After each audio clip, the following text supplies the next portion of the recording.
Um, Absolutely, I'm happy to introduce the collaborators. But I just want to say also thank you for the invitation, Walter. And I'm always happy to be back at the Humanities Center virtually. So we are joined from Canada from my colleague Lisa, and then two of my other colleagues couldn't make it today. Julie is at University of Florida and Pat Rencher is somewhere in Detroit, but she called me last week and said, I've got too much going on. So Lisa, do you want to just introduce yourself and then I'll get started? Yeah, absolutely. So yeah, I'm Lisa Berglund. I've collaborated with Tam on this research. I am an assistant professor at the School of Planning at Dalhousie University. And I'm really excited that we were able to make kind of this, this connection between planning and social work that I think is so often overlooked. So I'm excited to be here. And yeah, I want to thank you as well for having us. Okay, and also I see different people that I've from different parts of my work, and I appreciate everyone taking the time. Some people are faculty from the School of Social Work I see, like Kes and Richard Smith and Joy, and then other people I work with extensively in different ways. And a new person named Joyce, who I met only yesterday. So hi, Joyce. And I'll just say, you know, we have a slide thing, and then we're open for questions. Lisa and I are very, very open for questions and discussion. So let me get started. Try to share. Hold on.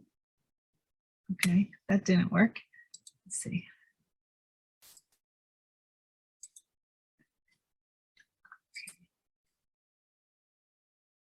All right, so as mentioned, we have 4 authors on this presentation and this paper. And I would say, like a lot of my other work, I really try to think about community members being co-authors of work. So we're excited that Pat Rencher decided to join us, and I'll tell you about her role in a minute. Well, actually, you can find her role right now. So she is the publisher and founder of a local paper called Urban Aging News. And I just wanted to give everyone the website. And there's both a virtual and paper readership. So in the School of Social Work, she has dropped off over time paper copies of the Urban Aging News. They're found at the Institute of Gerontology. I see Tom Jonkowski on the call too. So there's a way that like her publication is really trying to address the different current concerns of older Detroiters. I also wanted to find our work, meaning my work, and Vanessa Rarai, who's also on the call. We're part of the Michigan Center for Urban African American Aging Work and Research, and I thought everyone on this call might be interested in a couple events.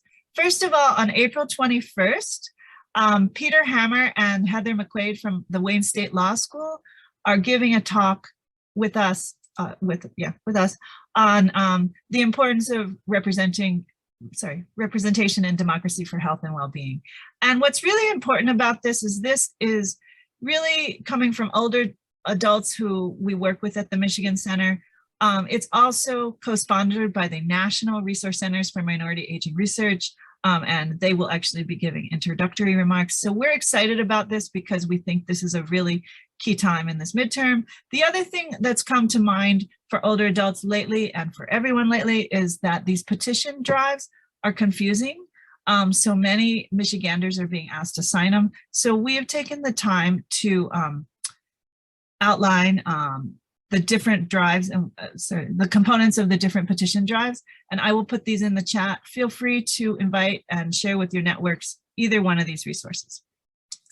And of course, check out Pat's newspaper. So I guess I wanted to just start with a coalition I'm involved with because that's actually how I know Lisa and Julie Ma. So I've been active as research chair of a coalition since 2013. And one of the things, I was part of the strategic planning process, and one of the 3 things we as a coalition aim to do is understand the changing context, advocate, and make connections. And so we have primarily looked at low-income housing and preserving it in the city and also creating affordable housing, et cetera. But this understanding the changing context, I was thinking today, our paper kind of fits in that so much has happened to seniors and senior housing in the last 3 years in COVID, for sure, and our coalition got very involved in COVID responses specifically, but also there's a lot of housing changes always happening in the city, and it's really important to keep a pulse on them. So here's our strategic plan, which is mostly or our values, mostly focused on low-income seniors, as I mentioned just before, but we are, the work of our advocacy goes further. So we've just tried, the state of Michigan, MISTA, the Michigan State Housing Development Authority, just asked our coalition to input to the state of Michigan's 5-year plan for housing. So there's a way that this work is continuing on. Anyway, we've also been in the Wall Street Journal, and we've given input to the City of Detroit's multifamily housing strategy. And we've also held events, etc., really documenting the role of older adults in the city to truly make it, preserve a community for all ages. So that's some of the work we do. And along the way, Julie Ma, who was a grad student at University of Toronto, started coming to our coalition. Lisa came to our coalition, and that's sort of how we as a writing team came together. We have written before together, and I just point you, the first article up here, we had a paper in Housing Policy Debate on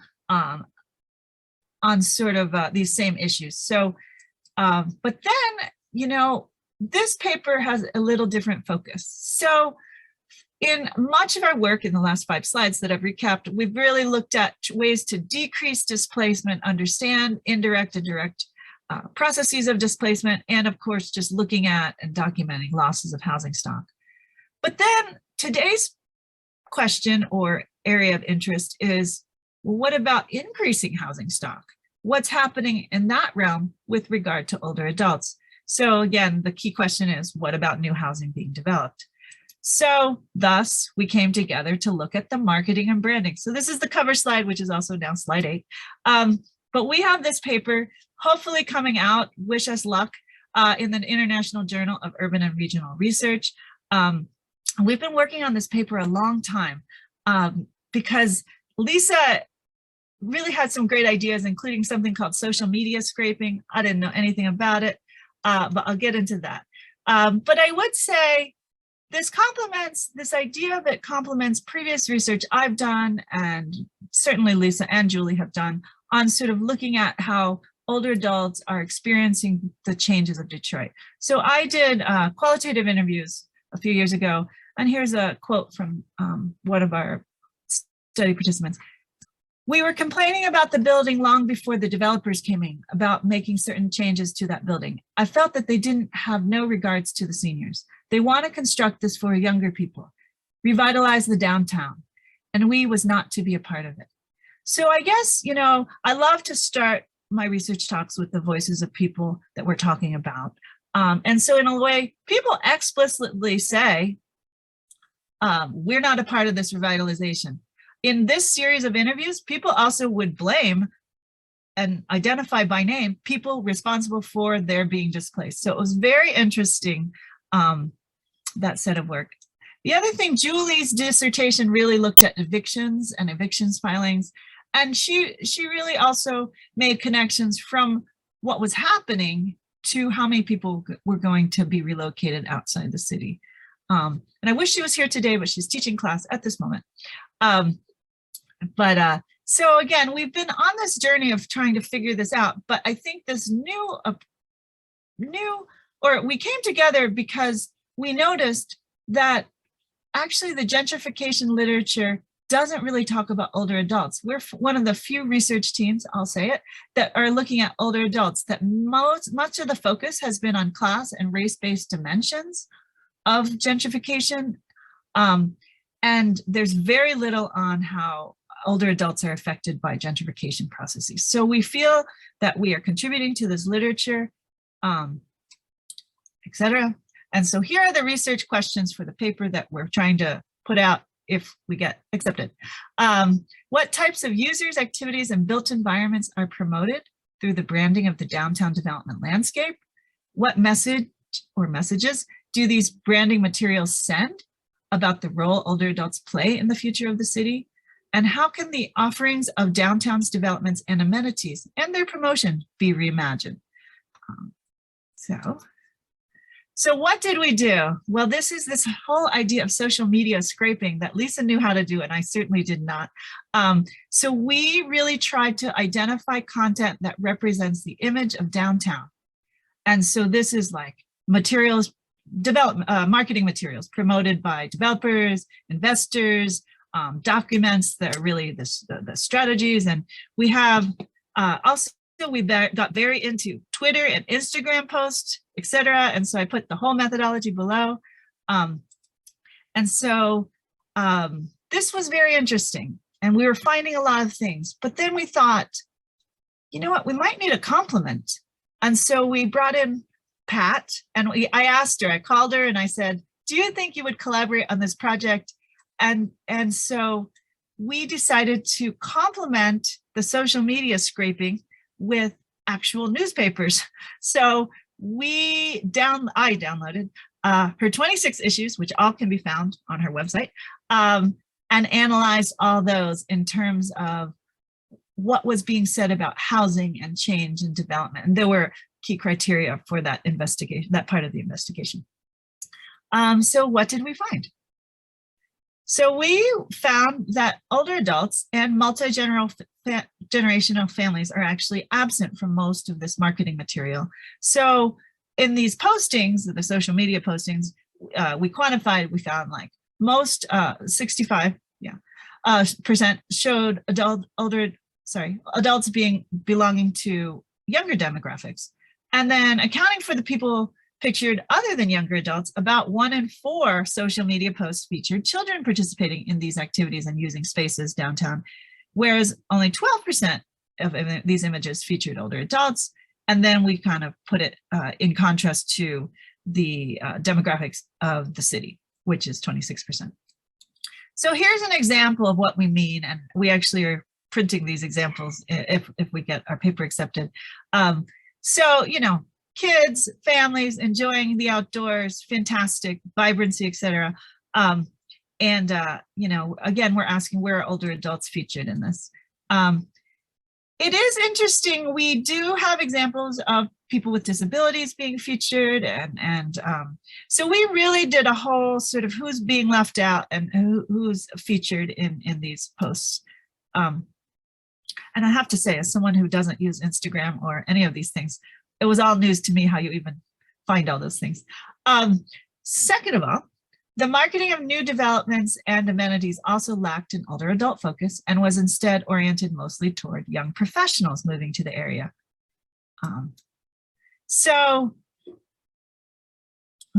Well, sorry, this is related to. So when these activities were featured as family friendly, we also strongly sort of point out in the paper that people's definitions of family include child-friendly, family-friendly, and even pets are in there, but there's actually no mention of seniors in these branding materials, nor multi-generational families. And there's rarely images of people with disabilities or physical limitations, although we found a few. So again, this definition of family and this idea of the younger professional is part of this. I also have to apologize to Kes, who's on the call, because she's leading our School of Social Work's Twitter campaign, of which I'm clearly not participating. But anyway, young families were often pictured taking part in activities such as ice skating, going on picnics, decorating Christmas ornaments. And so we would say, and this is in our paper, we found only one photo that could be interpreted as a multi-generational family. So it's this picnic with 2 older adults and a younger adult girl or a teenager right in the front of that. So, you know, we did a lot of investigating of these photos, and this is what we came up with. And then, of course, there's the money part of it. So we also found, of course, there's the focus on financial incentives to move to downtown was often focused on young professionals. So this is an interesting quote from, let's see, the Downtown Todd Strategy. I think the broader question for Michigan is, when you're competing for talent, not just domestically, but globally, the younger generation in the world is looking for quality places. A lot of those quality places would be traditional cities with their downtowns and their waterfronts and their cultural institutions, and that sort of magic mix of street life. If you don't have cities that have that, it's hard to imagine how you can compete for the talent of the world.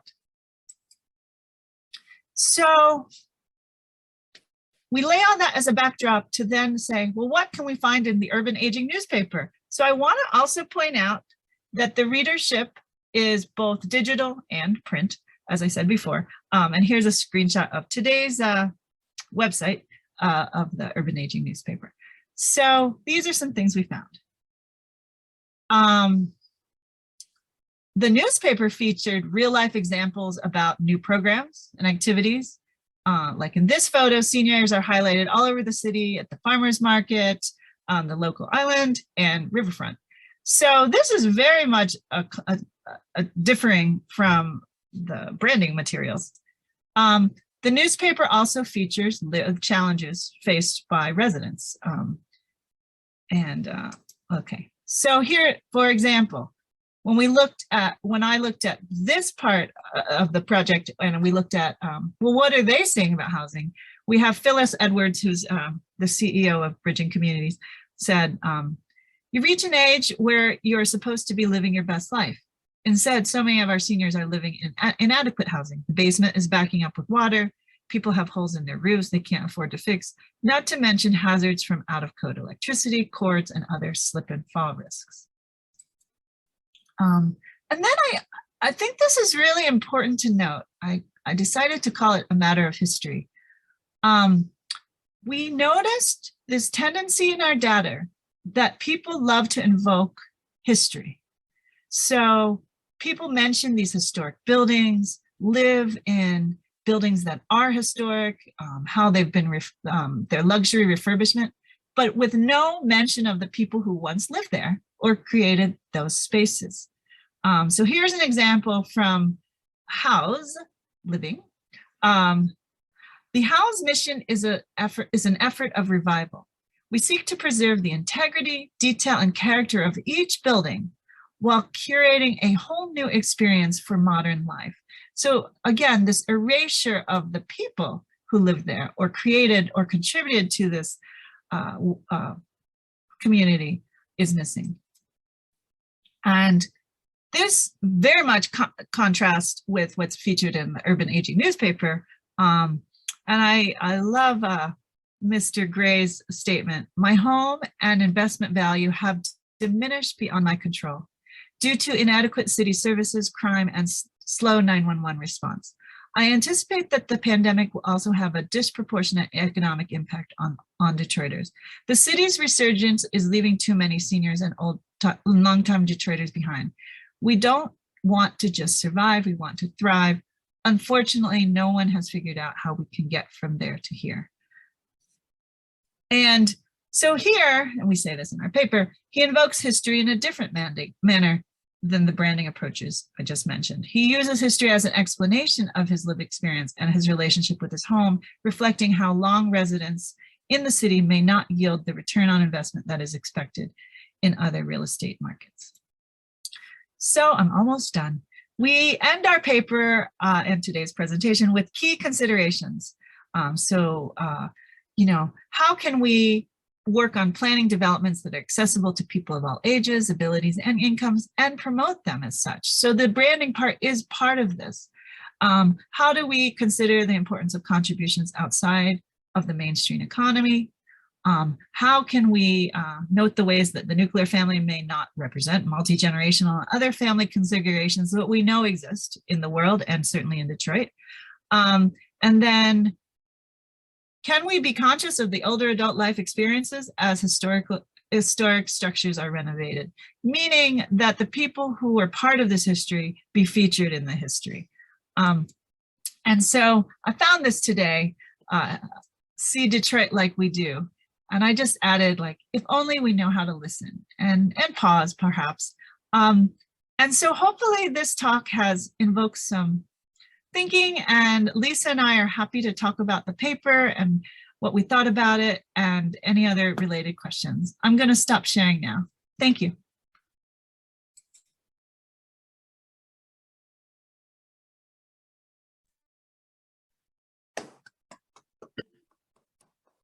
Thank you, Tam.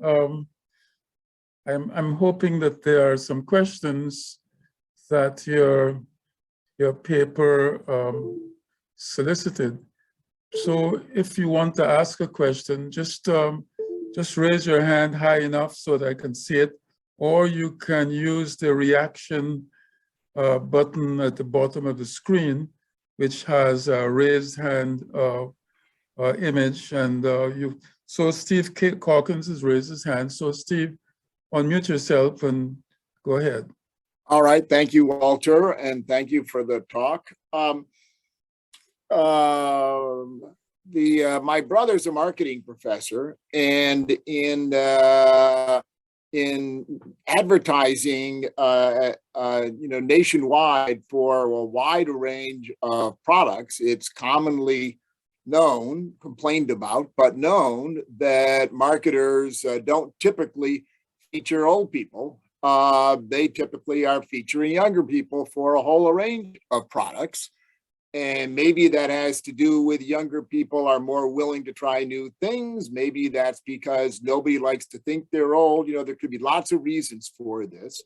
But in any event, the people out there routinely market towards folks who do not have the color hair that I do. And so my question is, golly, I'm not at all surprised that somebody marketing housing or living in Detroit would do the same thing that marketers do all around the world for all sorts of products. So I guess my question is this any different than the normal kind of marketing that always prefers to feature people who are younger than I am?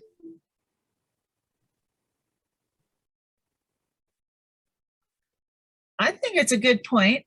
I'm happy if Lisa also chimes in, and also even about the project too.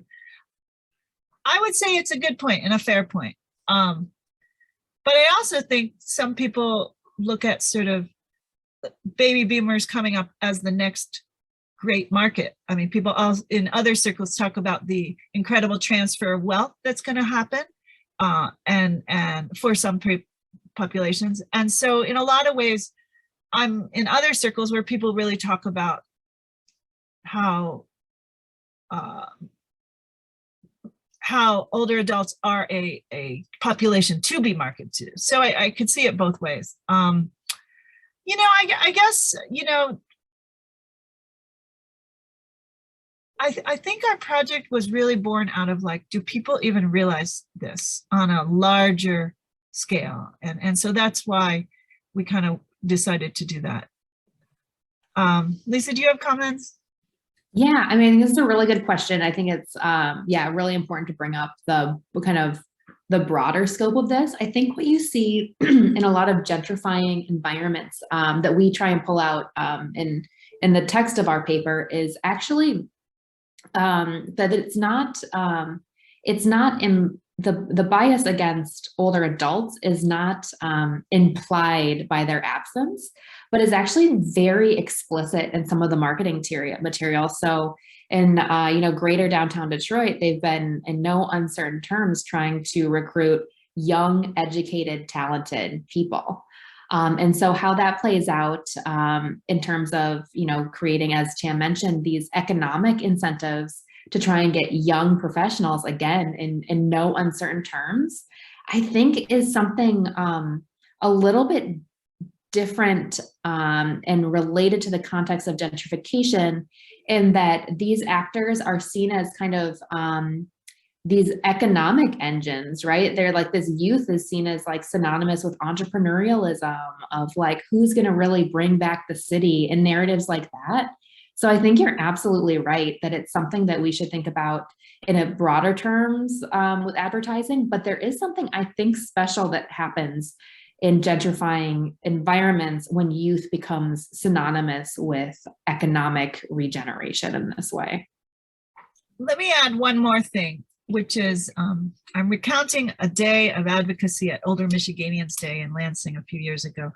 And the other thing we worry about in the state of Michigan is people leaving the state, right? Talent leaving the state, but also from an older person's point of view, federal dollars leaving the state. So many people receiving Social Security or federal entitlement programs will leave and take not only federal money, but also healthcare jobs and other sectors. So in a lot of ways, retaining older adults in communities is certainly of interest, or it definitely was of interest when we were lobbying for it at Older Michiganians Day. So I think it's so complicated, but thank you. Cass or John, I can't see who else is there. John, you should go first. You Okay. had your hands up. Thank you, Dr. Edwards. I thought this was an excellent talk. It delighted me to hear it because as a person who both lives in public housing and have friends in other public housing in Detroit, I saw how a lot of young people from New York and New Jersey seem to be all over the place. But I know personally of individuals who were kicked out of housing, and when they gentrified the area, all the old people had nowhere to go. They really had to scramble to find places, and they didn't give them much time to do it. So I kind of wonder, how is this being dealt with? And your paper is excellent in pointing out that even in the advertising, which is geared to young people, I can understand. But then I wonder, why are old people sort of they're not sexy enough to sort of be in the ads? Is that sort of what it's all about, or is it just age discrimination very subtly?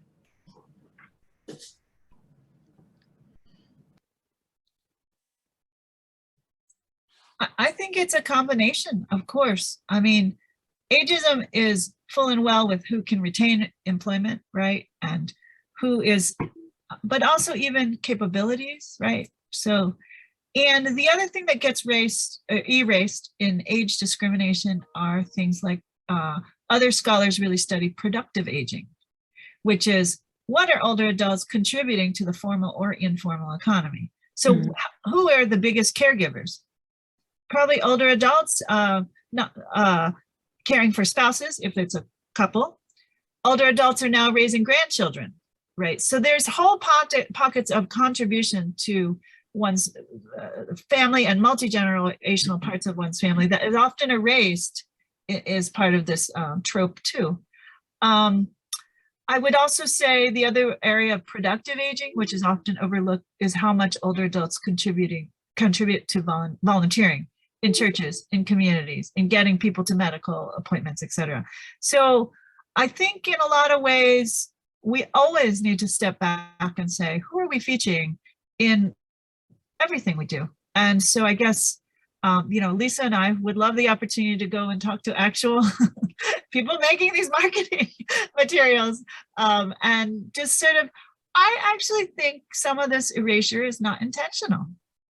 I think by going for what is presumed to be a market, the other thing that is being erased, I mean, I was at a talk with AARP Michigan 3 days ago about by not marketing to older adults, you're really not creating viable choices for middle income older adults who may want to stay in the city. So I think there's also that, that sort of, if there's not a market for them, towards them, they don't know if that's a viable option. Let's see. Cass would be next. Oh, thanks, Tom. I appreciate the actual stats on the contributions. Thank you. Thank you for your talk. It was really interesting. And thank you for the invitation to even come to this. I'm new to Wayne State as of last summer, so I'm just getting used to all the different talks that are available. So I'm happy to be here today. So I was just thinking, and I think you a little bit started to talk about it sort of in your conversation already, but I focus on low-income families primarily with young children. And certainly in a city like Detroit, that is a Black majority city, multi-generational and families and kinship networks are part of African-American culture. And also, like when you raised the quote, I forget who it was by, but about global talent, attracting global talent, of course, sort of an aspect of white nuclear families, or whiteness, is this sort of focus on nuclear families, where around the world, many cultures prefer are focused much more multi-generationally.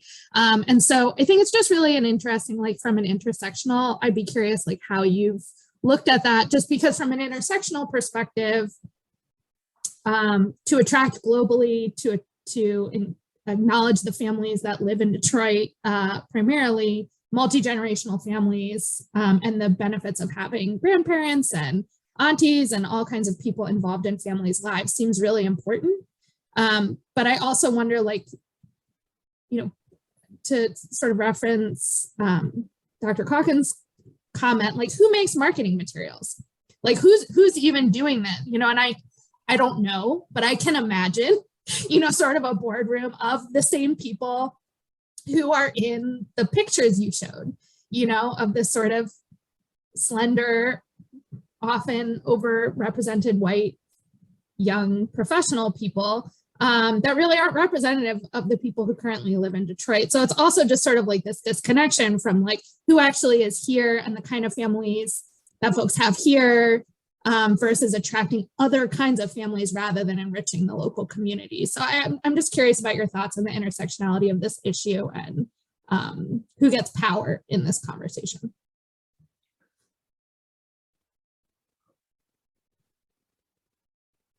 Lisa, do you have something? I thought you did.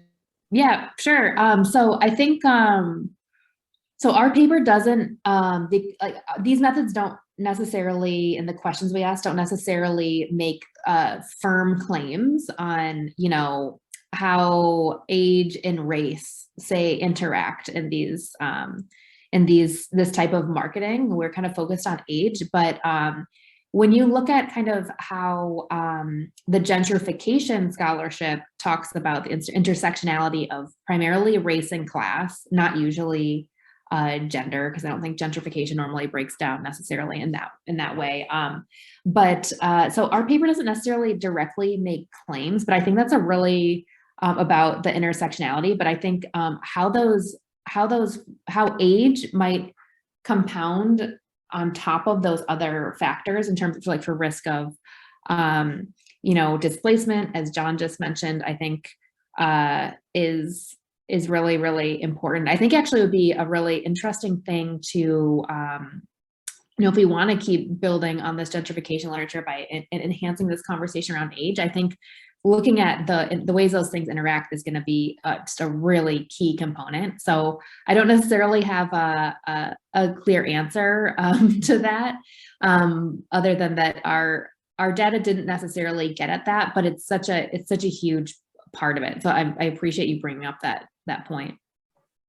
Yeah, I just want to as you were talking, just to respond quickly, I think when we look at declining fertility rates, a report just came out this week about not necessarily people not wanting to have children, but not being able to afford children, people having to move away from their families due to the requirements of the labor market.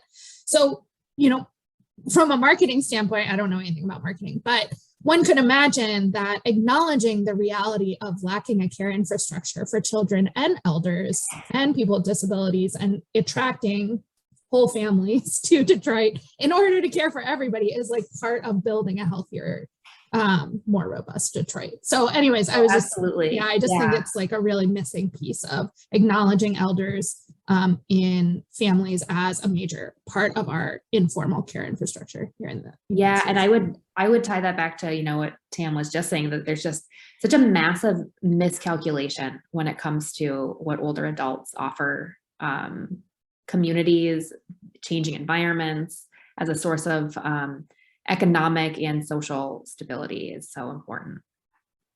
Yeah, and I also think, based on some other work I saw today, I think we can also, the idea of the document review of, we didn't even know what to include, okay. And then also because I'm not on Instagram or Twitter, I don't even know what we're talking about here and what constellation of data sources. But I really am thinking more about sort of pairing this with thinking it in a more quantitative way with a social vulnerability index and thinking about it would be very interesting to identify communities where older adults have a presence, a majority or a presence, and then thinking about like other ways they're vulnerable, and then what are the marketing, and marketing is just one pulse. I would say we're not even marketing experts on this call, but this idea of like trying to figure out, well, what are the other messages, if you think about discourses, and thinking about like marketing is only one discourse, because, the other thing is, I trained as linguistic anthropology. So of course, language is used in all sorts of cultural contexts, and sort of identifying and honing in on some mean you're sort of like not honing in on others. So in a lot of ways, it would be interesting to do a similar investigation of like city council meetings and this and that. But this idea, I think our larger research group, and now Pat's in the research group, is like, how come age is not part of the gentrification literature, and how can we get it there? So if that's our larger goal, and how can like me as a social work researcher and two really smart urban planning researchers, how can we sort of contribute to the literatures in these multiple ways? That's our goal. And the data sources we're open to, because I think this was one investigation, and it's interesting, but there's a lot of like, you always wonder, I don't know, maybe you can talk more, Lisa, about the methodology of the scrape, but like, I always wonder, like, are we missing something?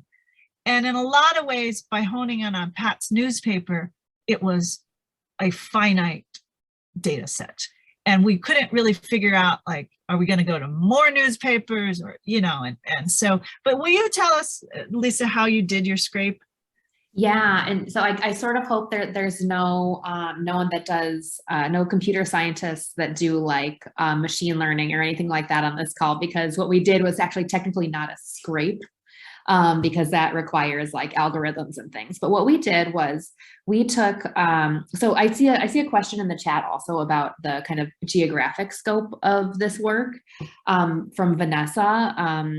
So while I'm at it, I'll just explain that we used a geography referred to as, it was about downtown, but we also discussed greater downtown Detroit as kind of this area that includes, Midtown, Eastern Market, and some other areas. But I think in terms of kind of the context, but with the actual materials, what we did was that we looked through development, like promotional development documents, say from philanthropic foundations, also using articles from like Curbed Detroit that creates tons of maps and reports pretty consistently on which new developments are going in Detroit. And we kind of use those outlets to come up with a group of 30 new developments. And from these new developments, our time frame was about, I think we landed on 2015 to present. And even within that somewhat short amount of time, there's still, $5-6 billion worth of investment in downtown Detroit. So what we did then was we followed up on Twitter, Instagram, and the websites for these new developments. And we manually scraped, I should say, all of the postings that related to new developments and their clientele from all of these different developments in those kind of three arenas. So again, the websites, Twitter, and Instagram. And that's how we came up with this group of tons of postings and all of the website material from these different developments. And at some point, Lisa told me, like, there's just a repeat. Like, we could keep going. Yeah. There's a repeat. There's a saturation point. Yeah. Where there was repeated posts about events. I also see somebody John asked about how did the pandemic kind of play into what this data looked like. There wasn't, in terms of changing, whether I think older adults were represented or not, I don't think it had much impact, but it did, like when you looked through the social media posts, for example, there was a lot of, there was a lot of kind of events, I think they were meant to be mutually supportive, like come support our downtown businesses, I know that Beacon Park also held a couple of events for, creating care packages for seniors, which is another kind of rare moment of mentioning seniors. But I think that mention is also important because it portrays seniors. I'm not saying that there's anything wrong with creating care packages for seniors, but it's when the moment that they do get mentioned, that it's as a recipient of kind of charity or help, I think is quite telling as well. So I wouldn't say there was a huge shift because of the pandemic in terms of what that data looked like, but there were some kind of interesting moments. Lisa, we should add that part to our paper. Yes. Okay. But so, with the newspaper, which I did the manual scrape of, for sure in 2020, they're talking about everything about housing turned into like, how do you live in a lockdown? And here's me in senior housing masked in a lockdown, and what are my worries and concerns? So clearly the messaging about housing shifted from sort of repairs to sort of COVID related messaging. We should add that. Yeah, so I would say along this journey, it's been very interesting to work with Pat Rensher because she really brings a perspective of long time in the city, and also a perspective, and this is echoed in most of the meetings I'm having lately.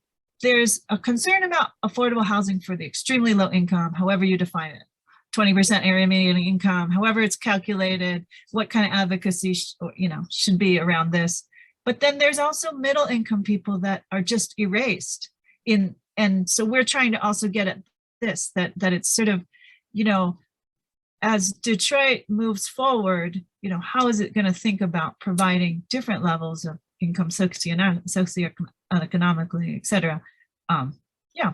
And the other question is this a place to age in place?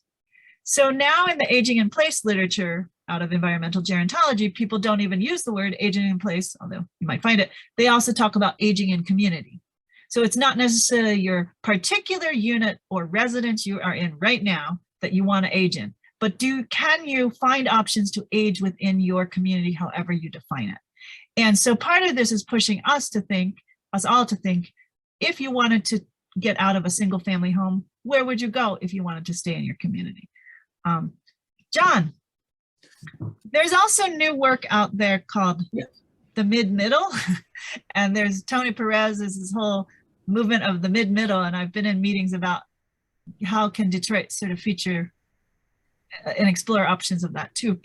So Tam, before you take John's question, there is a statement from Tom in the chat, which I think is very important and might provoke some way in which the talents of older people could be captured and then presented to people who make plans, so that older people are not seen as liabilities, but as contributing something very valuable.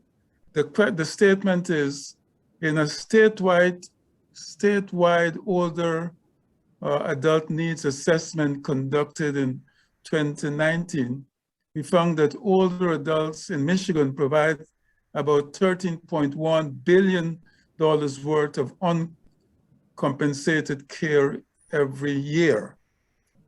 So I wondered if you wanted to comment on that, and also to add my little query at the bottom of it to say if there has ever been a document which compiles all the benefits that older residents can contribute to the revitalization of Detroit. Having come from Ghana, where in our culture, older people are valued. In fact, the people, politicians go to older people and ask for their advice and try to capture their wisdom and celebrate that wisdom as part of the national heritage. So to come here and see how older people's contributions are not taken into central consideration is a little alarming.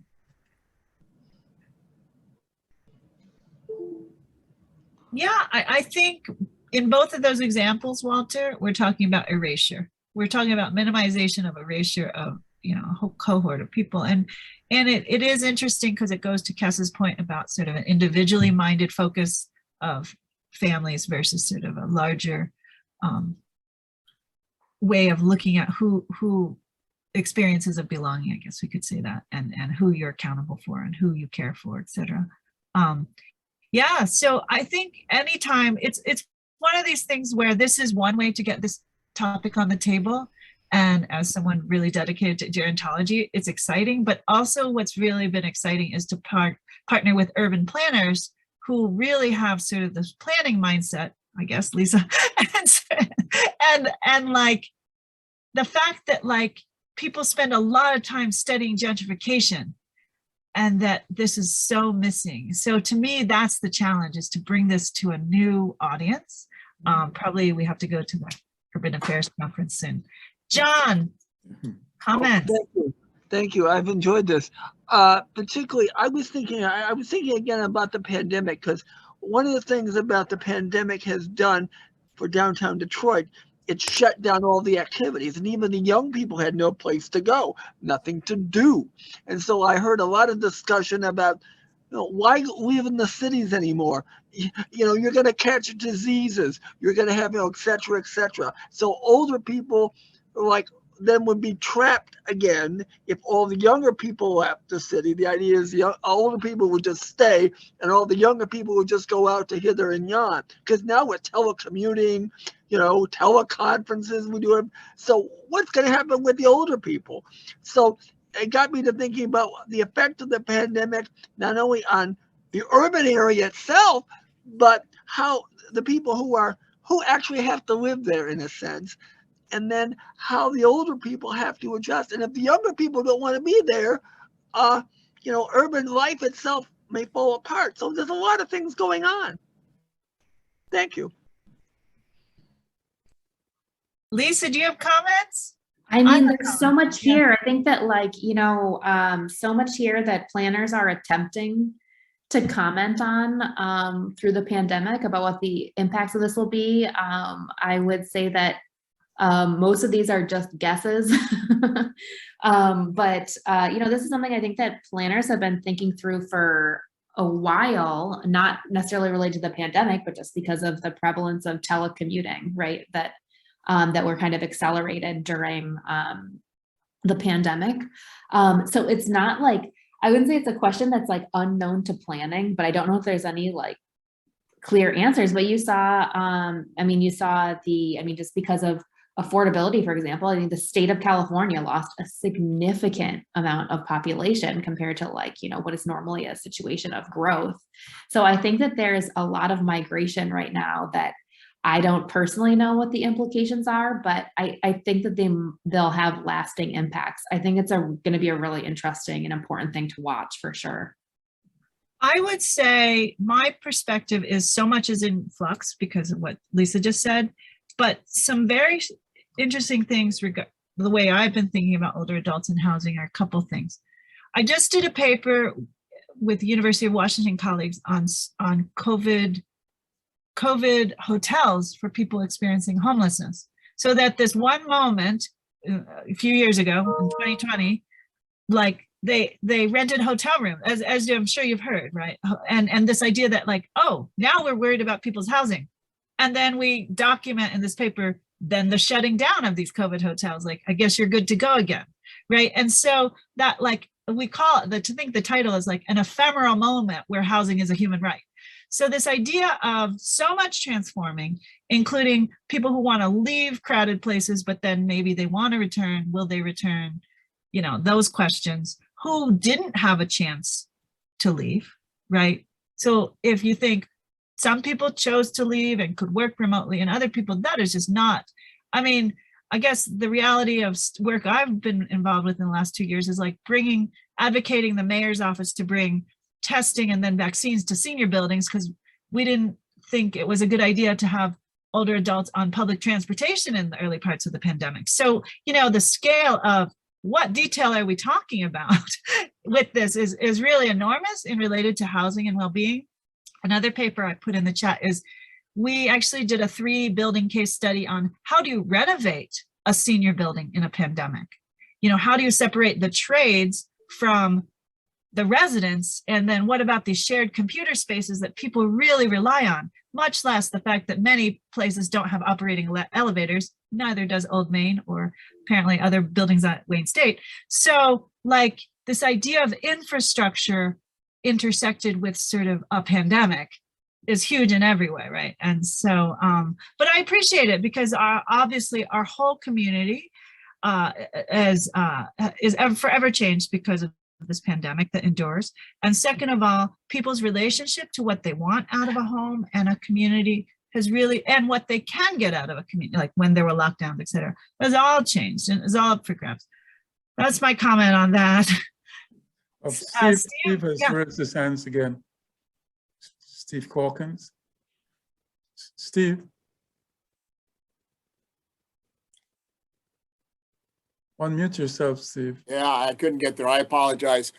I'm speaking only because I don't see another hand. If somebody else wants to go ahead, I don't want to get in the way. But for one of that, I have 2 points that occurred to me that I just mentioned them for what they're worth.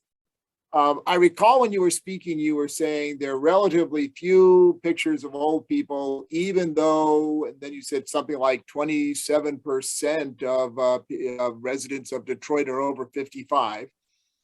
Part of me grumbles and saying, my gosh, I don't think of over 55 as being elderly. And so I wondered about your categorization.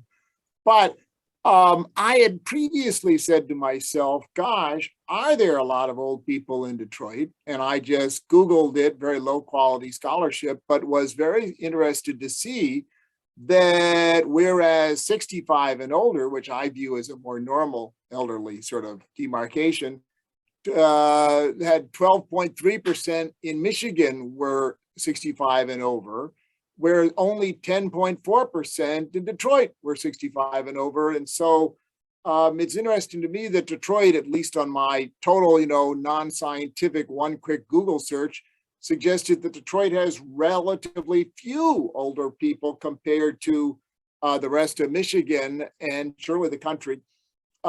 Or perhaps the country. And so I guess if I were you, I might think of, instead of saying that there are relatively few photos, given how many old people there are, you might say there are relatively few old people. And maybe there should be more photos of old people to try to attract them. Who knows, you get the point. Which leads me to my second point, going back to marketing. And thinking of different people that I know, there are all sorts of data, as you know, on where people move. And I would think that if you're going to be saying that there ought to be much more marketing to old people to try to encourage them to move to Detroit, that you ought to at least do a little bit of looking to think how easy is it to persuade old people to move to cities. I know of old people who move to the Sun Belt and try to get away from where they are. I know of old people who move to a condo in the suburban town where, their neighbors and friends are. I know 1 or 2 couples that have moved from a suburban lifestyle to downtown, but only 1 or 2. And if there are relatively few old people who will get up and move and leave the suburbs or the countryside where they, raised their families or at least went through that part of their life, if there are relatively few who are interested in moving to Detroit, then it would be shocking if there was advertising targeted at these people. And so I would think that it'd be useful to have a little bit of thought about, before would old people move to Detroit, or nowadays, or at least before COVID, when Detroit was starting to rejuvenate, did it become a good market? Maybe what you should do is to say that people have started to be willing to move to Detroit, and so the advertisers, promoters need to catch up with that. Who knows? You get the point. But there's data on where people move, and And maybe the marketers are looking at that and maybe not. I think that's a really great point. I also think there's housing options within the city. Looking at that, meaning people don't have to move from another place. What's available for them to age in the community is another way to look at. But yeah, I appreciate that. But if they're staying there, you don't need to advertise to them. You know, you don't need to run a promotion saying, hey, you enjoy what you have. Why don't you stay there? You only do marketing to get people to move to you, to buy something new. Right, but buying something new might be down the block from where they live. That could Right. be, I suppose. Yeah, You're saying if you're doing marketing, maybe you're saying move here. That doesn't help Detroit much to have somebody move from Detroit residence A to Detroit residence B, but I could see why a marketer might be interested in getting somebody, whether they're coming from down the block or across the community. Well, and a larger perspective is that people have been worried about people leaving Detroit, right? So it's a way to retain residents too. Yeah, so I think Joyce, maybe last Yeah. question from Joyce? Yes. Sure. So I'm listening. So I'm a social gerontologist, right? So that's my my headspace. I'm thinking the disconnect that I hear is that we have World Health Organization coming out with all the, I say propaganda, so forgive me, but age-friendly cities, age-friendly communities, age-friendly everything. And then we have the urban planning and the design people who are in the same arena, sometimes not being age-friendly. And I think it's that piece of what you're talking about is so interesting, that in one sense, we want to embrace everybody, right? Non-ageist, non-ableist, being intersectionally aware. And on the other hand, another group of scholars or marketers or whoever are not really kind of, for lack of a better word, they're not like, part of that. They're not drinking that Kool-Aid. They're not like in that boat. So we have that split is just, when I listen to you all talk, it's so profound of the reality of what the city wants to be designed to look like versus what this, this pie in the sky, inclusive World Health Organization concept is. And that, I think that's what I'm hearing more, that is really, did you guys think of that, or do you see that, or is it just, that's my lens? Yeah. I definitely think we thought of it because the background literature, kind of part of the introduction, is about age-friendly communities, and I'm certainly aware of, and everyone on the team is like sort of all those initiatives, and then there's AARP initiatives on a statewide level and getting certified, and even like what communities have the resources to get certified to do like a walking, every resident walking every block to check it all out. It's really like quite intensive, the criteria. But I think the larger point is taken, Joyce, that like it's about these different discourses and capturing them and understanding them. And I think sometimes highlighting, which we're trying to do, and sometimes sort of figuring out if we can highlight them to a different audience where maybe we're not thinking about it in these terms.